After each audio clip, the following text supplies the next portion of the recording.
Hello students and welcome back to our channel. Students, मैं आपके लिए लेकर आया हूं सी प्रोग्रामिंग लैंग्वेज का एक ट्यूटोरियल। इस ट्यूटोरियल में हम लोग बिल्कुल जीरो से सी प्रोग्रामिंग लैंग्वेज सीखने वाले हैं और सी प्रोग्रामिंग लैंग्वेज सीखने का जो पूरा प्रोसेस है ये हम स्टेप बाय स्टेप करना सीखेंगे। हम लोग सी प्रोग्रामिंग लैंग्वेज के बेसिक्स से बात करेंगे, बिल्कुल जीरो से स्टार्ट करेंगे और step by step C programming languages के कॉन्सेप्ट्स को समझते हुए, उनकी इंप्लीमेंटेशन करते हुए, उन पर हंड्रेड्स ऑफ प्रोग्राम्स बनाते हुए हम इस पूरे सी प्रोग्रामिंग लैंग्वेज के ट्यूटोरियल को एंड तक लेकर जाएंगे। तो अगर आप इस ट्यूटोरियल को मेरे साथ लास्ट तक फॉलो करते हैं तो डेफिनेटली इस ट्यूटोरियल को कंप्लीट करने के बाद आप सी लैंग्वेज ही नहीं, सी से रिलेटेड सी प्लस प्लस, जावा, सी शार्प, ऑब्जेक्टिव सी जैसी मॉडर्न लैंग्वेजेस के बेसिक्स भी बहुत अच्छी तरह से सीखने वाले हैं। ये एक ऐसा यूनिक ट्यूटोरियल होगा जिसमें आप कोई 10, 20, 50 प्रॉब्लम्स सॉल्व नहीं करेंगे, बल्कि आप हंड्रेड्स ऑफ प्रॉब्लम्स सॉल्व करेंगे और ना सिर्फ प्रॉब्लम सॉल्विंग सीखेंगे बल्कि आप मेरे साथ सीखने वाले हैं ऐसी बहुत सारी प्रोग्रामिंग ट्रिक्स जिनका इस्तेमाल आप आजकल की मॉडर्न लैंग्वेजेस में भी कर सकते हैं प्रॉब्लम्स को सॉल्व करने के लिए। तो आइए स्टूडेंट्स, इस ट्यूटोरियल को स्टार्ट करते हैं हम सी प्रोग्रामिंग लैंग्वेज का, जिसमें हम लोग सी लैंग्वेज के बेसिक स्टार्ट करने जा रहे हैं। तो let's start C programming language.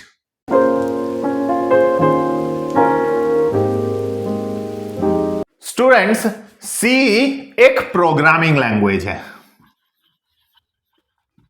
ऐसा सब लोग कहते हैं कि सी एक प्रोग्रामिंग लैंग्वेज है। भाई, अगर आप किसी भी ट्यूटोरियल को देखें, चाहे वो वन शॉट हो, वन शॉट ट्यूटोरियल बहुत सारे आप लोगों को मिल जाएंगे।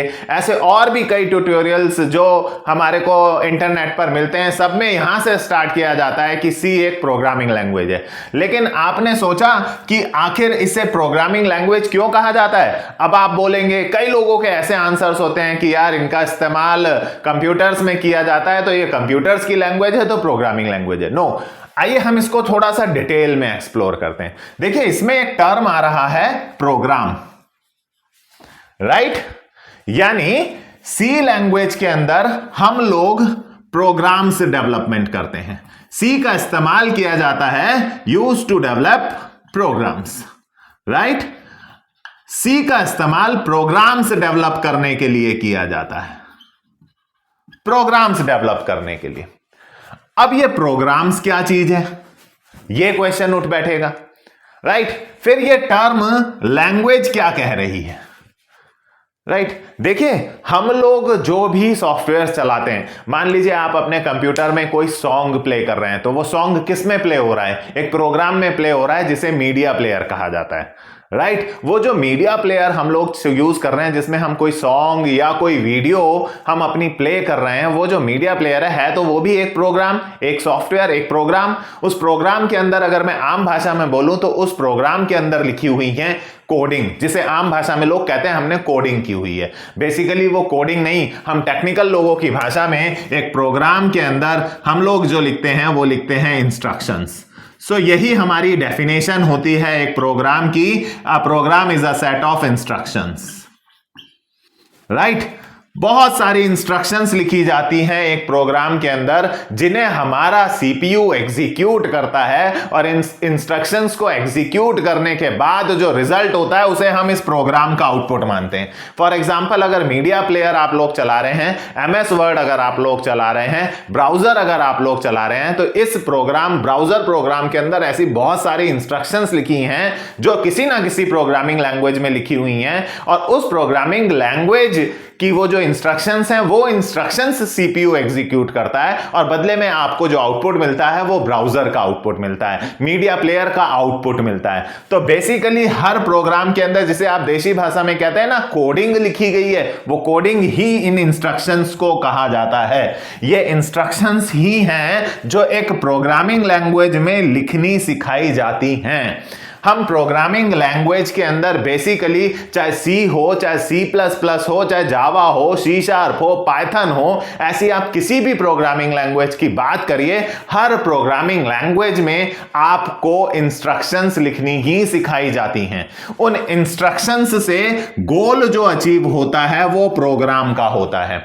लाइक अगर मैंने बोला कि मेरे को एक मीडिया प्लेयर बनाना है, तो मेरा गोल, जो प्रोग्राम का गोल है, वो मीडिया प्लेयर है, राइट। अब जो उस प्रोग्राम के अंदर इंस्ट्रक्शंस लिखूंगा वो इंस्ट्रक्शंस होंगी जो मीडिया प्लेयर के आउटपुट के हिसाब से लिखी जाएंगी। अगर मुझे MS वर्ड बनाना है तो MS वर्ड मेरा प्रोग्राम का गोल है, मेरा जो गोल है वो MS वर्ड का डॉक्यूमेंटेशन बनाने वाला प्रोग्राम है। बट MS वर्ड बनाते वक्त उसके अंदर जो मैं इंस्ट्रक्शंस लिखूंगा, उन इंस्ट्रक्शंस का गोल प्रोग्राम अचीव करता है। तो बेसिकली प्रोग्रामिंग लैंग्वेजेस में हम लोगों को इंस्ट्रक्शंस लिखनी सिखाई जाती हैं, राइट।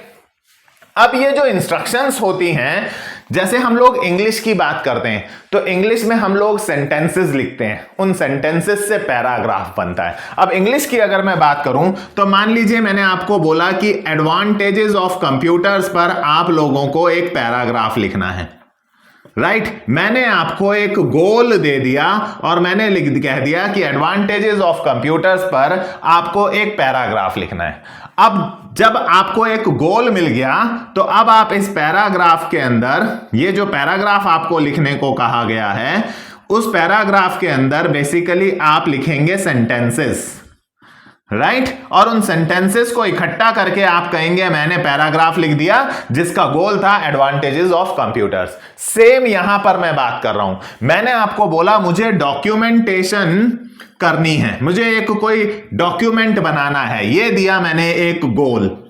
अब इस गोल को अचीव करने के लिए आप कहेंगे कि आपने एक प्रोग्राम बनाना होगा, राइट। मुझे वेबसाइट्स चलानी है, मुझे कोई वेबसाइट्स चलानी है, मैंने दिया आपको गोल, राइट। वेबसाइट ओपन करनी है, वेबसाइट ओपन करने के लिए मैंने आपको गोल दिया। इस गोल को अचीव करने के लिए अब मैंने आपको कहा आप एक प्रोग्राम बनाएंगे, राइट। अब उसका नाम आपने, इस प्रोग्राम का नाम आप MS वर्ड रख सकते हैं, इस प्रोग्राम का नाम आप ब्राउजर रख सकते हैं, राइट। तो बेसिकली हम लोगों को एक गोल को अचीव करने के लिए एक प्रोग्राम बनाने की आवश्यकता होती है।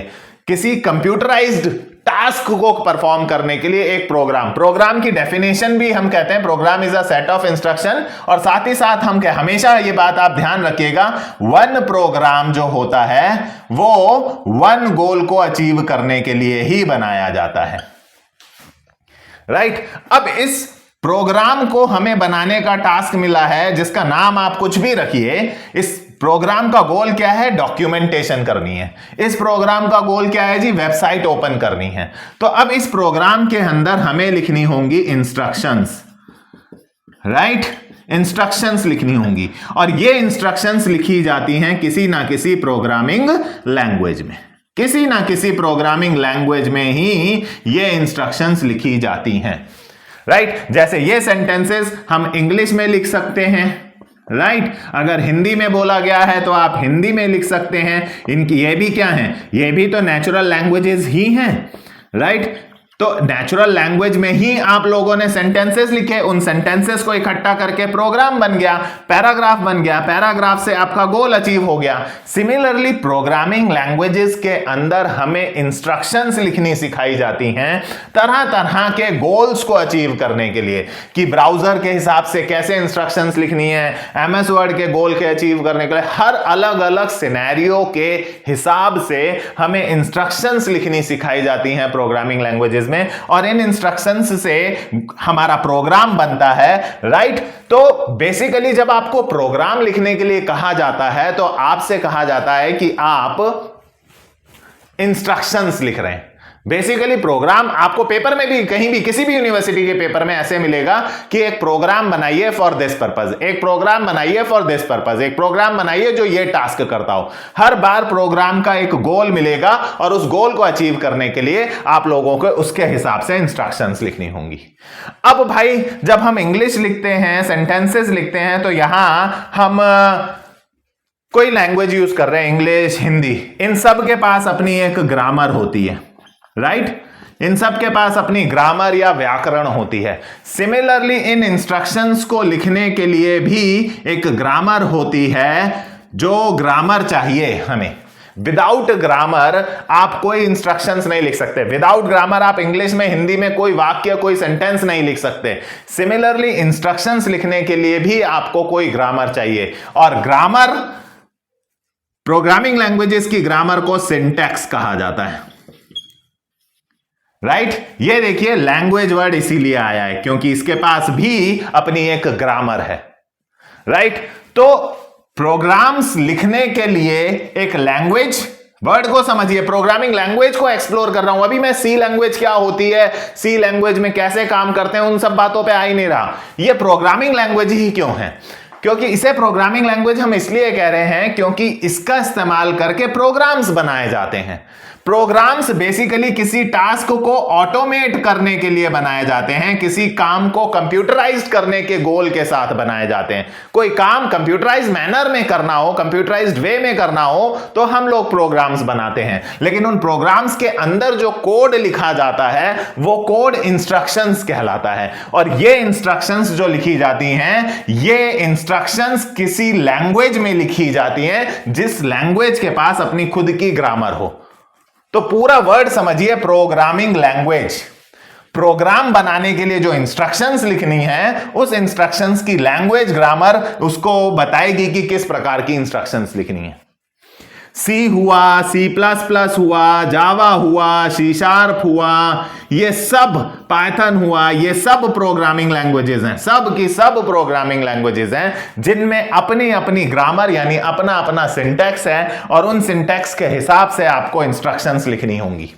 लैंग्वेज वर्ड इसीलिए लगाया गया है क्योंकि भाई यहां भी इंस्ट्रक्शंस लिखने के लिए ग्रामर फॉलो होती है। हालांकि ग्रामर इंग्लिश का वर्ड है, यहां हम उसको सिंटैक्स कहते हैं। सो इन सभी प्रोग्रामिंग लैंग्वेजेस के पास अपने अपने सिंटैक्स हैं, अपनी अपनी ग्रामर है, जिसको सीख कर आप अलग अलग सिनेरियोस के हिसाब से इंस्ट्रक्शंस लिखना सीखेंगे। और फिर जो गोल आपको दिया जाएगा, जो भी गोल आपको, लॉग इन पेज बनाना है, आपको पेमेंट पेज बनाना है, जो गोल आपको दिया जाएगा उस गोल के हिसाब से आपको वो इंस्ट्रक्शंस लिखनी होंगी। मतलब बेसिकली प्रोग्राम बनाना होगा। तो अगर आप प्रोग्रामिंग लैंग्वेज सीखने आए हैं तो आप बेसिकली प्रोग्राम्स बनाना सीखना चाहते हैं जो कामों को ऑटोमेट कर दे, कंप्यूटराइज्ड कर दे। अब अगर आपको प्रोग्राम्स बनाना सीखना है किसी गोल को अचीव करने के लिए, लॉगिन को, पेमेंट को, लाइक, कमेंट, ये अगर मैं सोशल मीडिया की बात कर लूं, लाइक, कमेंट, शेयर, किसी भी गोल को अचीव करने के लिए प्रोग्राम बनाना है, तो बेसिकली आपको उस प्रोग्राम के अंदर कोडिंग लिखनी सीखनी पड़ेगी, मतलब इंस्ट्रक्शंस लिखनी सीखनी पड़ेगी। लेकिन इन इंस्ट्रक्शंस को लिखने के लिए इन लैंग्वेजेस के पास अपनी ग्रामर है जिसे सिंटैक्स कहा जाता है। सारी प्रोग्रामिंग लैंग्वेजेस की अपनी अलग अलग ग्रामर है, अलग अलग सिंटैक्स हैं जिनको आपको एक एक करके सारी प्रोग्रामिंग लैंग्वेजेस में सीखना होगा। जब आप ये ग्रामर सीखेंगे, अलग अलग सिनेरियोस की इंस्ट्रक्शंस लिखना सीखेंगे, तो इन इंस्ट्रक्शंस की मदद से आप अलग अलग तरह के प्रोग्राम्स बनाना सीख जाएंगे, जो हमारा गोल है। और आपको पता है इन अलग अलग तरह के प्रोग्राम्स को जब इकट्ठा कर दिया जाता है तो एक सॉफ्टवेयर बन जाता है, क्योंकि सॉफ्टवेयर की डेफिनेशन ही यही दी जाती है, a software is a collection of programs. A software is a collection of programs, right? तो प्रोग्रामिंग लैंग्वेज सीखो क्यों कहते हैं? क्योंकि हम इसमें प्रोग्राम्स बनाना सीखेंगे। प्रोग्राम्स में क्या होता है? प्रोग्राम्स के अंदर इंस्ट्रक्शंस लिखी होती हैं। इंस्ट्रक्शंस कैसे लिखी जाती हैं जी? ये अलग अलग जो लैंग्वेजेस हैं, इनकी ग्रामर, इनके सिंटैक्स को फॉलो करके ये इंस्ट्रक्शंस लिखी जाती हैं। So program is a set of instructions. एक प्रोग्राम में इंस्ट्रक्शंस लिखी होती हैं, बट किस लिए? To achieve a goal, to solve a problem. एक प्रॉब्लम को सॉल्व करने के लिए, एक गोल को अचीव करने के लिए एक प्रोग्राम में इंस्ट्रक्शंस लिखी जाती हैं। तो इंस्ट्रक्शंस का ग्रामर आपको सीखना पड़ेगा। लैंग्वेज वर्ड इसीलिए आ रहा है भाई, लैंग्वेज शब्द कहीं भी आएगा तो ग्रामर आएगी। हिंदी इज अ लैंग्वेज, व्याकरण आती है। English is a language, grammar आती है। तो प्रोग्रामिंग के लिए जो लैंग्वेज है तो ग्रामर तो यहां भी आएगी, राइट? तो सी को प्रोग्रामिंग लैंग्वेज क्यों कहते हैं? चलिए अब हमने इस पर बात कर ली। थोड़ा सा अगर हम इसकी हिस्ट्री की तरफ चलें, सी लैंग्वेज की हिस्ट्री की अगर हम लोग बात करें गाइस, तो 1969 में केन थॉमसन करके एक यूएसए में साइंटिस्ट थे, कंप्यूटर साइंटिस्ट थे, जिन्होंने बी लैंग्वेज डेवलप करी। बी लैंग्वेज, एक प्रोग्रामिंग लैंग्वेज डेवलप करी, बी, राइट। और इस लैंग्वेज से इन्होंने स्टार्ट किया, डेवलप किया एक ऑपरेटिंग सिस्टम जिसे दुनिया यूनिक्स ऑपरेटिंग सिस्टम के नाम से जानती है, राइट। 1969 में यह काम किया था केन थॉमसन ने, राइट। बी लैंग्वेज करके एक प्रोग्रामिंग लैंग्वेज बनाई थी जिनका गोल था एक ऑपरेटिंग सिस्टम बनाना। इस बी लैंग्वेज से उन्होंने यूनिक्स नाम का एक ऑपरेटिंग सिस्टम 1969 में इस लैंग्वेज को डेवलप करके बनाया था, राइट। अब इस लैंग्वेज में कुछ प्रॉब्लम्स थी, राइट। इस लैंग्वेज में प्रॉब्लम्स क्या, हालांकि ये प्रोग्रामिंग लैंग्वेज सिंपल तो बहुत थी, बट इसमें कुछ प्रॉब्लम्स थी। प्रॉब्लम्स क्या थी, जैसे इसमें डेटा टाइप्स नहीं थे, यानी डेटा टाइप्स को अभी के लिए आप ऐसे समझिए कि इसमें बताया नहीं जाता था कि 1 2 3 4 इंटीजर्स हैं, जैसे ये नंबर्स हैं, ABCD ये अल्फाबेट्स हैं, कैरेक्टर्स हैं। ऐसा डेटा का type, integer is a type, right. 1 2 3 4 5 6 in numbers के लिए, तो डेटा टाइप्स को लेकर एक प्रॉब्लम थी। ऐसे कई सारी प्रॉब्लम्स थी इस बी लैंग्वेज में, जिसकी वजह से यूनिक्स एक कंप्लीट ऑपरेटिंग सिस्टम नहीं बन पा रहा था। इसीलिए इस 1972 में, ये देखिए 1972 में डेनिस रिची नाम के एक साइंटिस्ट ने, एक कंप्यूटर साइंटिस्ट ने, डेनिस रिची कंप्यूटर साइंटिस्ट थे, 1972 में यूएस की बेल्स लैब में इस बी लैंग्वेज को एनहांस कर दिया, इसे मॉडिफाई करा और एनहांस करके बेहतर बनाकर बी का अगला लेवल उतारा और इसका नाम दिया सी लैंग्वेज, राइट। 1972 में डेनिस रिची ने, केन थॉमसन ने नहीं, डेनिस रिची ने बी लैंग्वेज को एनहांस करके सी लैंग्वेज उतारी। बी का नेक्स्ट वर्जन, उसमें जो जो प्रॉब्लम्स थी उनको रिमूव करते हुए ये सी लैंग्वेज करके 1972 में लॉन्च करी। सी लैंग्वेज में वो सारी लगभग प्रॉब्लम्स का सॉल्यूशन दे दिया गया था जो बी लैंग्वेज में थी, जैसे इसमें डेटा टाइप्स हैं, इंटीजर के लिए इंट है, कैरेक्टर्स के लिए कैर है, सब ऐसी बहुत सारी प्रॉब्लम्स के सॉल्यूशंस थे सी लैंग्वेज में। इस सी लैंग्वेज के आ जाने के बाद ये जो केन थॉमसन थे, इन्होंने सी लैंग्वेज का इस्तेमाल करके फिर से यूनिक्स ऑपरेटिंग सिस्टम को रीराइट करा ताकि उसे और बेहतर बनाया जा सके। उन्होंने इसे रीराइट करा सी लैंग्वेज का इस्तेमाल करके, राइट।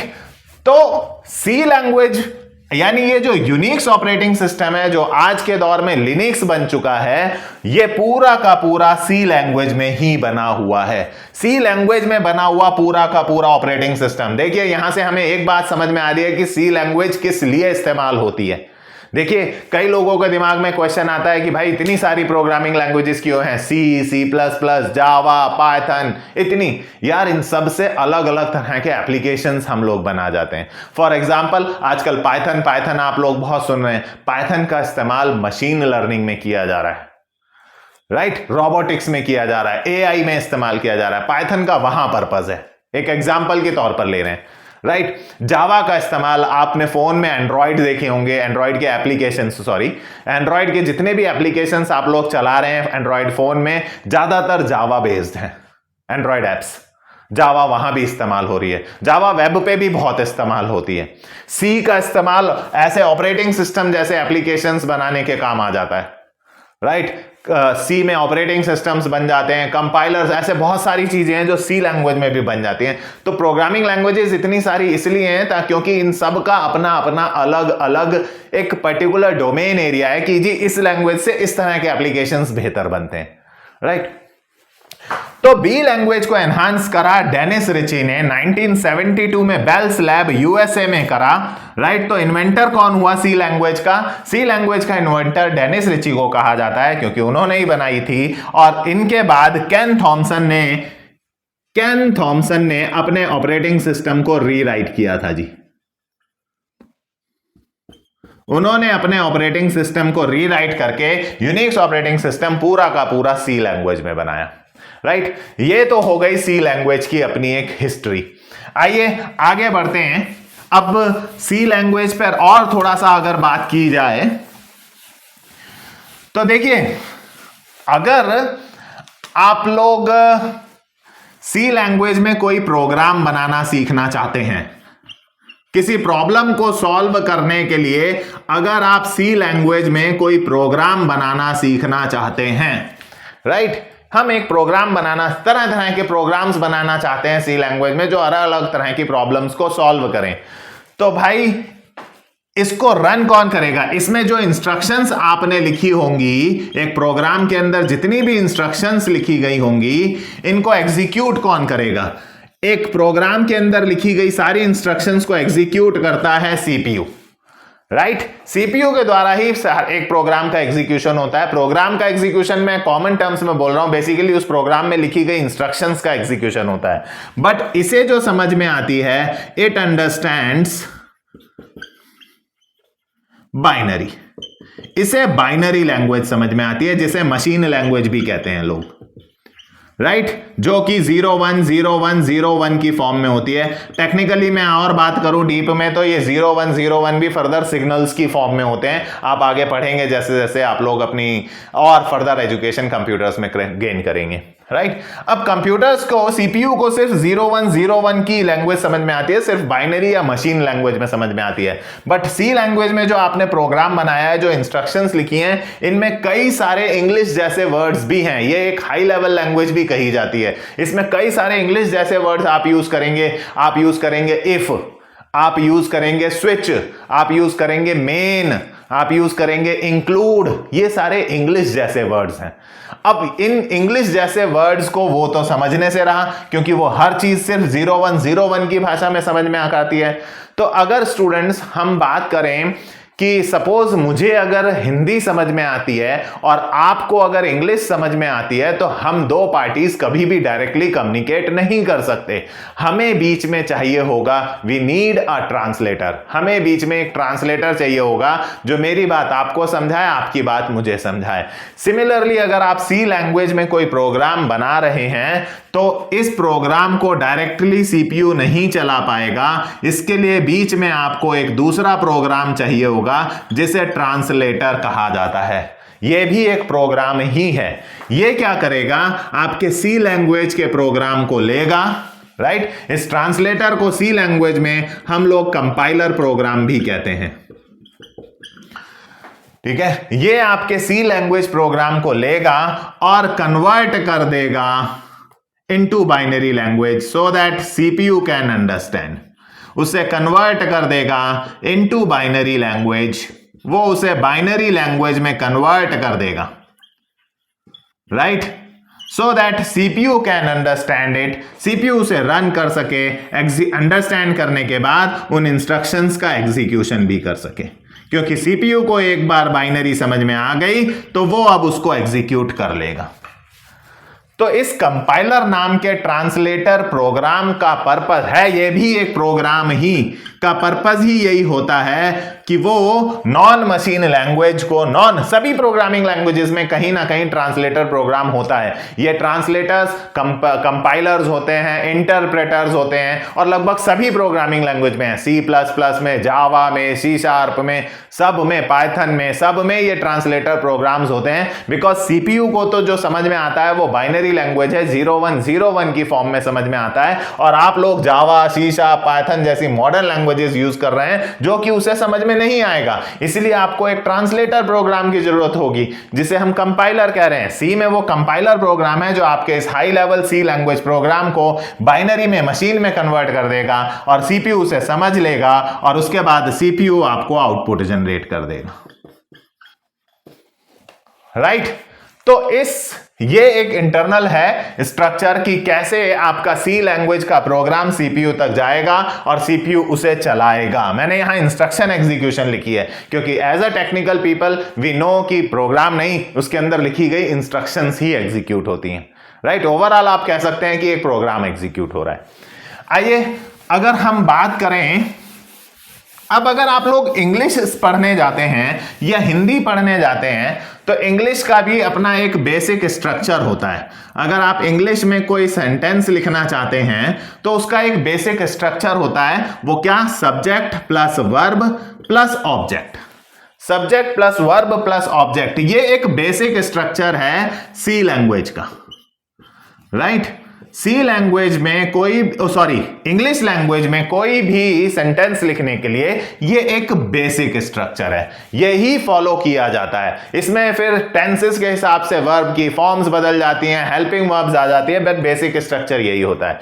सिमिलरली अगर आप लोग सी लैंग्वेज में कोई प्रोग्राम बनाना चाहते हैं, सी लैंग्वेज के अंदर अगर आप कोई प्रोग्राम बनाना चाहते हैं, राइट, तो इस प्रोग्राम का भी अपना एक बेसिक स्ट्रक्चर होता है। सी लैंग्वेज के अंदर भी ये एक ऐसा स्ट्रक्चर मैं आप लोगों को बताने जा रहा हूं जो आज पहले दिन से लेकर आखिरी दिन तक आप लोगों को फॉलो करना होगा। यानी जिस दिन से सी आप स्टार्ट करेंगे उस दिन से आप समझेंगे और फिर लास्ट डे तक भी लगभग यही स्ट्रक्चर फॉलो होगा। तो बेसिकली सी प्रोग्रामिंग का कोई भी ट्यूटोरियल हम देखें तो लोग सीधे शुरू हो जाते हैं, ये वेरिएबल होता है जी, ये मेन होता है। नो, पहले हम प्रोग्राम लिखने का एक स्ट्रक्चर तो समझें कि कब हमें क्या क्या चीजें क्यों लिखी जा रही हैं। तो देखिए, अगर आप सी लैंग्वेज में कोई प्रोग्राम स्ट्रक्चर बनाना, बेसिक एक स्ट्रक्चर देखना चाहते हैं तो सबसे पहले आपको लिखना होगा हैश इंक्लूड, एक बेसिक स्ट्रक्चर बता रहा हूं, राइट। सपोज stdio.h, ठीक है। अब कई सारे ऐसे एडिटर आ गए हैं जिनमें ये लाइन नहीं लिखनी पड़ती, वो इंटरनली अपने आप अटैच हो जाता है, तो होता तो है ना।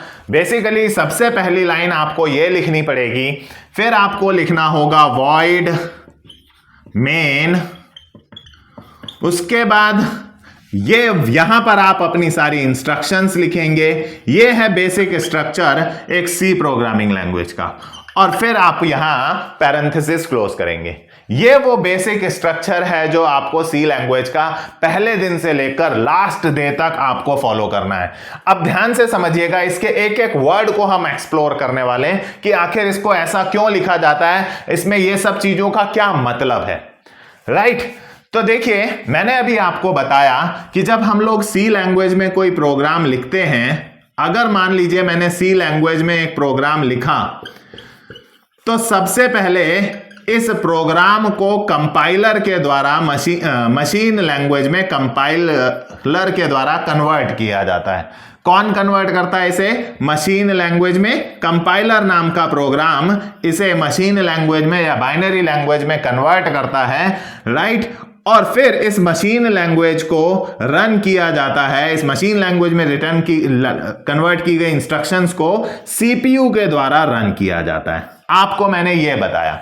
तो यानी एक प्रोग्राम अपने लाइफ टाइम में दो फेजेस से गुजरता है। एक, जब कंपाइलर उसे सी लैंग्वेज को मशीन लैंग्वेज में कन्वर्ट कर रहा है, और दूसरा उस मशीन लैंग्वेज को जब सीपीयू रन कर रहा है। तो देखिए, जिस समय कंपाइलर एक प्रोग्राम को मशीन लैंग्वेज में कन्वर्ट कर रहा होता है, उस समय वो दो काम करता है। ध्यान से सुनिएगा।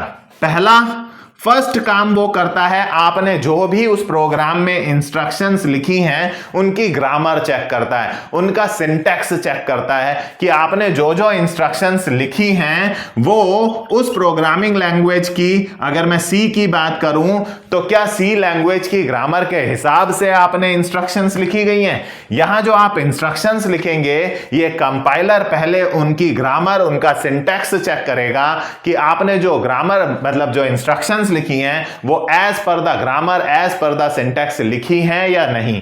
पहले ये सिंटैक्स चेक करेगा। अगर आपने कहीं भी सिंटैक्स की मिस्टेक करी होगी, सी प्रोग्रामिंग की ग्रामर, सी प्रोग्रामिंग के सिंटैक्स के अकॉर्डिंगली इंस्ट्रक्शंस नहीं लिखी हैं, तो ये कन्वर्ट ही नहीं करेगा। ये देगा आपको एरर मैसेज कि पहले इसे ठीक कीजिए और उसके बाद ही मैं कन्वर्ट कर पाऊंगा। तो कंपाइलर का पहला काम होता है आपके द्वारा प्रोग्राम में जो भी इंस्ट्रक्शंस लिखी गई हैं उनका सिंटैक्स चेक करना, करना, उनको ग्रामेटिकली चेक करना कि वो सही है या गलत। गलत है तो वो एरर देगा, ठीक करिए तब वो आगे बढ़ेगा, राइट। उसके बाद वो कन्वर्जन कर देता है। अगर आप ग्रामेटिकली सही है, अगर आपकी इंस्ट्रक्शंस का सिंटैक्स सही है, तो उसके बाद वो उसे मशीन लैंग्वेज में कन्वर्ट करता है। ये काम होता है कंपाइलर का, और इस काम को हम लोग टेक्निकल लैंग्वेज में कहते हैं कि प्रोग्राम का कंपाइलेशन फेज चल रहा है या कंपाइल टाइम चल रहा है। कंपाइल टाइम फेज चल रहा है एक प्रोग्राम का वो फेज जब एक कंपाइलर के द्वारा आपके प्रोग्राम में लिखी गई इंस्ट्रक्शंस का ग्रामर सिंटैक्स चेक किया जाता है, और चेक करने के बाद उसे मशीन लैंग्वेज में कन्वर्ट किया जाता है। That phase is called the first phase, compile time phase, right, या कंपाइलेशन फेज।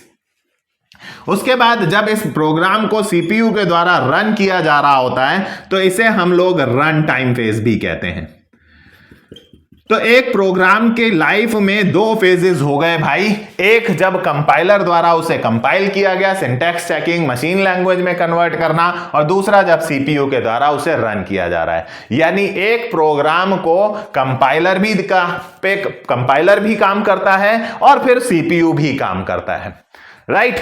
लेकिन आपका ये कंपाइलर हो या ये आपका ये सीपीयू, अब अगर मान लीजिए सपोज मैंने यहां पर कोई भी इंस्ट्रक्शंस लिखी हैं, ये पूरा का पूरा प्रोग्राम पहले कंपाइलर के पास जाएगा क्योंकि उसे यहां लिखी गई इंस्ट्रक्शंस का ग्रामर चेक करना है, करेक्ट।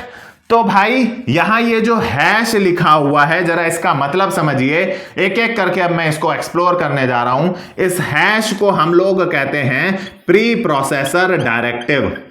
एक एक वर्ड, एक एक लेटर में समझाने वाला हूं आपको। इसे हम कहते हैं प्री प्रोसेसर डायरेक्टिव।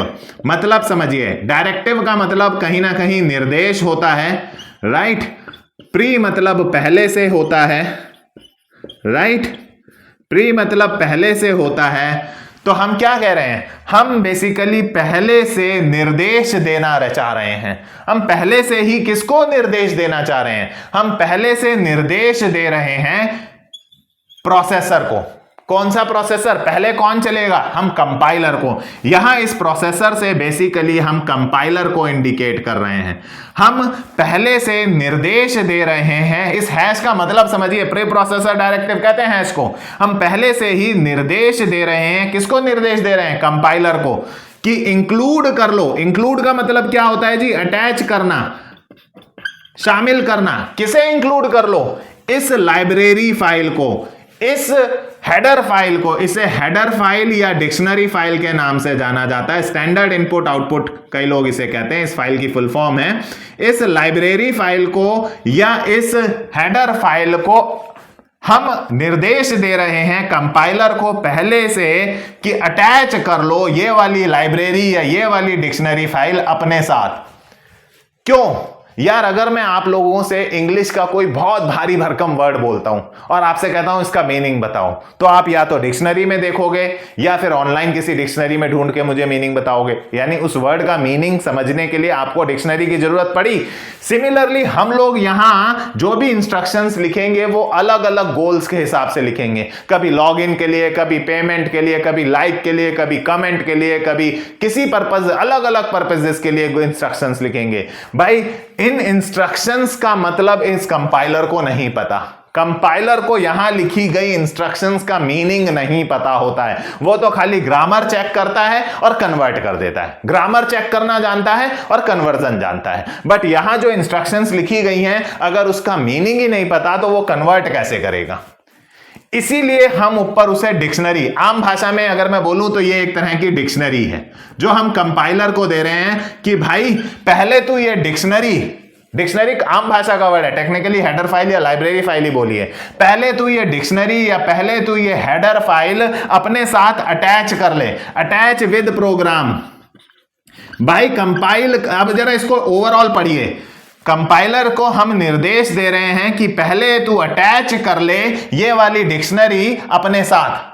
पहले मतलब कंपाइल करने से पहले, कन्वर्जन करने से पहले तू अटैच कर ले ये वाली डिक्शनरी अपने साथ। ये डॉट एच का मीनिंग भी आपको समझ में आ रहा होगा। Dot H means header file, right आप ऐसे भी समझ सकते हैं प्रोग्राम के हेड पर लिखी जा रही है इसलिए हेडर फाइल, ऐसे भी याद रख सकते हैं। ये बेसिकली एक तरह की डिक्शनरी है, एक लाइब्रेरी है जिसमें सारी यहां यूज किए जाने वाली सारी इंस्ट्रक्शंस का मीनिंग लिखा होता है। ये मीनिंग सारा का सारी इंस्ट्रक्शंस प्री डिफाइंड हैं इस हेडर फाइल में, इस डिक्शनरी फाइल में, इस लाइब्रेरी फाइल में लिखा होता है। तो आप यहां जो भी इंस्ट्रक्शंस लिखेंगे उनके लिए यहां आपको एक हेडर फाइल लगानी होगी। और भी हेडर फाइल्स हैं, आगे धीरे धीरे आप सीखेंगे, अभी बेसिक के लिए ये लेकर चलें। तो हम लोग जो भी इंस्ट्रक्शंस यहां लिखेंगे उन सब का मीनिंग यहां stdio.h के अंदर या ऐसी और भी जो हेडर फाइल्स है उनमें लिखा हुआ होगा। अब यहां हैश लिख देने से कंपाइलर को निर्देश मिलेगा, क्योंकि पहले कौन काम करेगा? कंपाइलर। इस कंपाइलर को निर्देश मिलेगा कि भाई ये कन्वर्जन करने से पहले इंक्लूड कर लियो ये वाली लाइब्रेरी, ताकि यहां लिखी गई सारी इंस्ट्रक्शंस का मीनिंग तुझे पता चल सके और तू आसानी से उसका कन्वर्जन कर सके। वरना अगर आपने ये लाइन नहीं लिखी तो यहां अंदर आप जो भी इंस्ट्रक्शंस लिखेंगे ये उन सब इंस्ट्रक्शंस को अनडिफाइंड करके आपके सामने एरर्स दे देगा, क्योंकि उन इंस्ट्रक्शंस का मीनिंग उसे नहीं पता। राइट सो ये लाइन लिखनी है, दिस इज फॉर कंपाइलर। ये हैश बेसिकली निर्देश दे रहा है कंपाइलर को कि भाई पहले इंक्लूड कर ले ये लाइब्रेरी फाइल, फिर कन्वर्जन शुरू करियो, ताकि पहले से ही, यार रियल लाइफ में भी अगर मैं कोई लैंग्वेज सीख रहा हूं तो डिक्शनरी पहले खरीदूंगा ना। ये नहीं कि मैं इंग्लिश पूरी सीख जाने के बाद डिक्शनरी खरीदूंगा। डिक्शनरी इंग्लिश सीखने से पहले लेनी होगी, ताकि सीखने के दौरान जो भी वर्ड्स मुझे प्रॉब्लम करे मैं उस डिक्शनरी को रेफर कर सकूं। सिमिलरली कन्वर्जन से पहले हमें उसे ये डिक्शनरी देनी होगी, सो दैट कन्वर्जन के दौरान वो इंस्ट्रक्शंस का मीनिंग उस डिक्शनरी से पढ़ के इजीली उन्हें कन्वर्ट कर सके।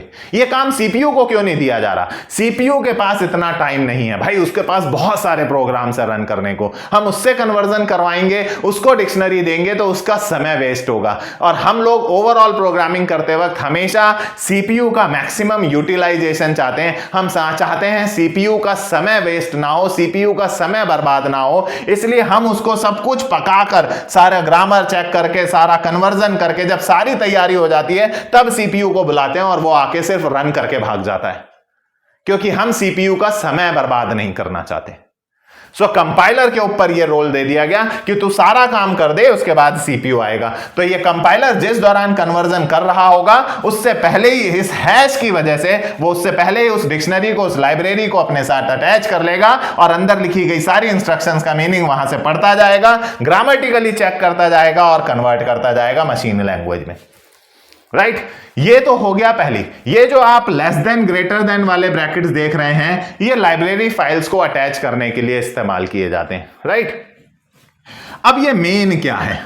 देखिए, अगर आप अपने घर में एंट्री करते हैं तो घर में एंट्री करने के लिए घर का एक मुख्य द्वार होता है जिसे आप मेन गेट कहते हैं। अगर आप अपने रूम में एंट्री कर रहे हैं तो एक रूम में एंट्री करने के लिए भी एक मुख्य द्वार होता है जिसे आप मेन डोर कहते हैं। राइट सिमिलरली इस प्रोग्राम के अंदर इन इंस्ट्रक्शंस को चेक करने के लिए, इन इंस्ट्रक्शंस को कन्वर्ट करने के लिए और फिर इन कन्वर्टेड इंस्ट्रक्शंस को रन करने के लिए दो लोगों को आना है। पहले कंपाइलर को यहां आना है ताकि यहां लिखी गई इंस्ट्रक्शंस का वो सिंटैक्स चेक कर सके, यहां लिखी गई इंस्ट्रक्शंस को वो कन्वर्ट कर सके with the help of this library. बाद में सीपीयू को आना है ताकि वो इन इंस्ट्रक्शंस, कन्वर्टेड इंस्ट्रक्शंस को रन करे। तो एक प्रोग्राम में दो लोग एंट्री कर रहे हैं, पहले कंपाइलर एंट्री कर रहा है, फिर सीपीयू एंट्री कर रहा है। बट एक रूम में, एक घर में एंट्री करने के लिए एक एंट्री डोर होता है, एक मुख्य द्वार होता है। सिमिलरली एक प्रोग्राम में कंपाइलर कहां से एंट्री करेगा, कहां से घुसकर वो करना शुरुआत करेगा, कहां से वो एंट्री करेगा जहां से वो उन चीजों को रन करना शुरू करेगा। सीपीयू कहां से एंट्री करेगा? तो ये मेन है जी, मेन। ये मेन जो है, it is the entry point of a program. हालांकि बहुत सारे लोग कहते हैं कि ये एक फंक्शन है। भाई फंक्शंस तो अभी आपको पता ही नहीं है तो मैं फंक्शंस की बात क्या करूं। अभी के लिए बिगिनर्स लेवल पर आप ये माने कि ये एक एंट्री पॉइंट है एक प्रोग्राम का।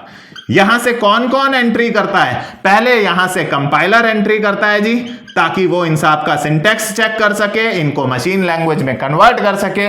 उसके बाद यहां से सीपीयू एंट्री करता है जी, और वो फिर इनको आकर इन इंस्ट्रक्शंस को रन करता है, कन्वर्टेड इंस्ट्रक्शंस को। और ये काम मेन से एंट्री करके टॉप टू डाउन ऑर्डर में होता है।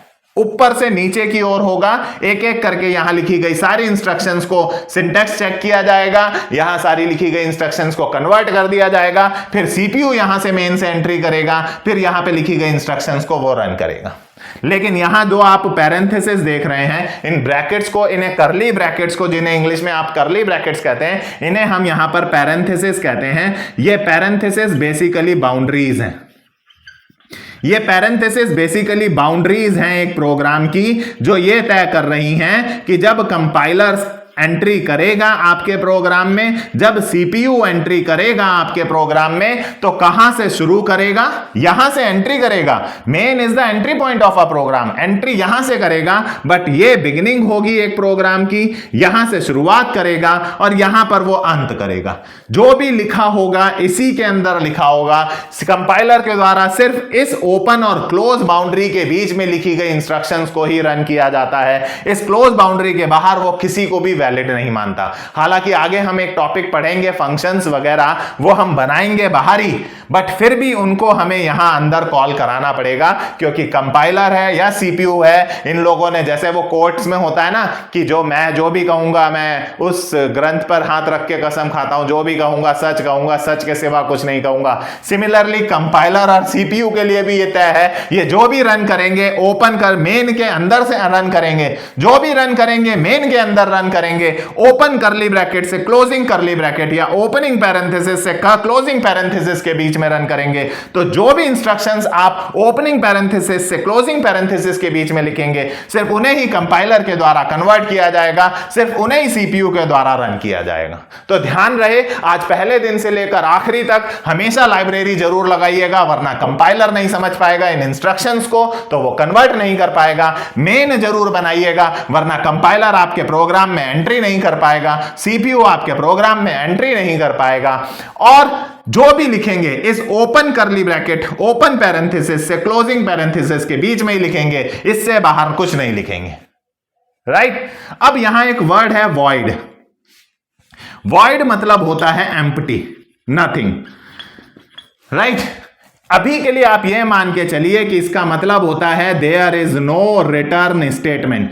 सी के अंदर रिटर्न करके एक स्टेटमेंट पढ़ाई जाती है, जिसका इस्तेमाल ना करने पर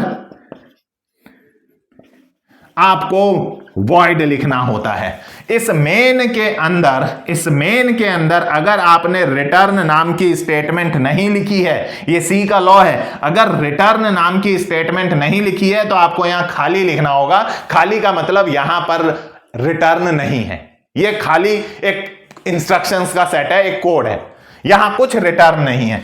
अगर यहां रिटर्न नाम की कोई इंस्ट्रक्शन लिखी हुई है, मान लीजिए मैंने लिखा रिटर्न 1, तो अगर रिटर्न नाम की स्टेटमेंट है, यहां पर इंस्ट्रक्शन लिखी गई है, तो आप वॉइड नहीं लिखेंगे। फिर वो उस सिनेरियो में क्या लिखेंगे हम धीरे धीरे सीखेंगे।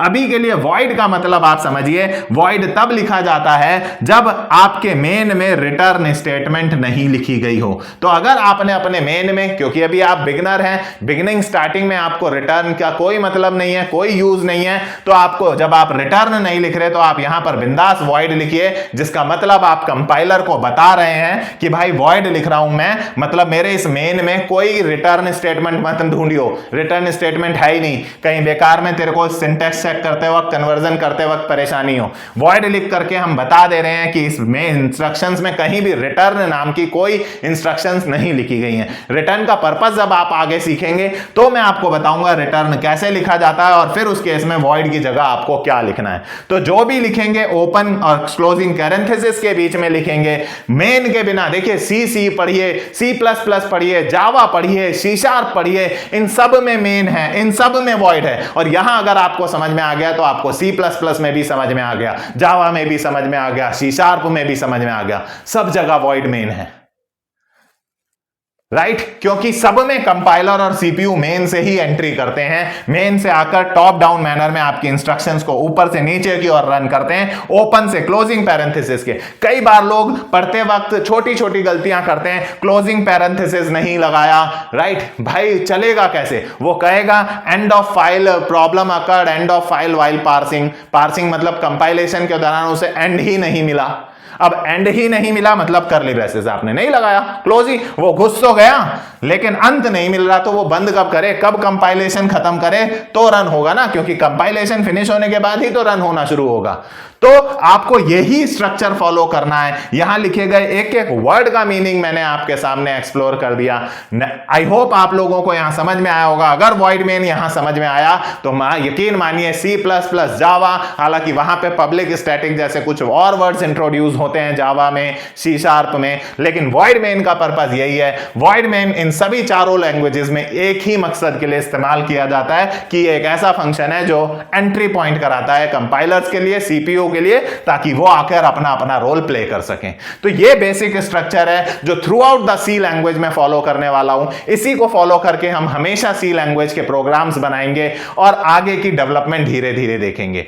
तो आज की वीडियो में इतना ही। नेक्स्ट वीडियो में हम लोग सी के बेसिक प्रोग्राम्स के साथ स्टार्ट करेंगे, इंस्ट्रक्शंस लिखना सीखेंगे कि कैसे अलग अलग सिनेरियो के लिए कैसे कैसे इंस्ट्रक्शंस लिखी जाती हैं। हम एक एक की ग्रामर, एक एक का सिंटैक्स पढ़ते हुए चलेंगे कि किस इंस्ट्रक्शन का क्या सिंटैक्स है, उसे किस पर्पस के लिए लिखा जाता है। ऐसे ढेरों सिनेरियोस को सॉल्व करते हुए हम step by step C language का इंप्लीमेंटेशन करने वाले हैं। तो इस सीरीज में बने रहिए। हमारी वीडियो को लाइक जरूर करिए अगर कंटेंट पसंद आया हो, अपने फ्रेंड्स के साथ शेयर कीजिए ताकि ज्यादा से ज्यादा लोग इस रियलिस्टिक अप्रोच से सी लैंग्वेज सीख सकें, और हमारे चैनल को सब्सक्राइब जरूर कीजिए। राइट, नेक्स्ट वीडियो में और प्रोग्राम्स के साथ जल्दी मिलते हैं।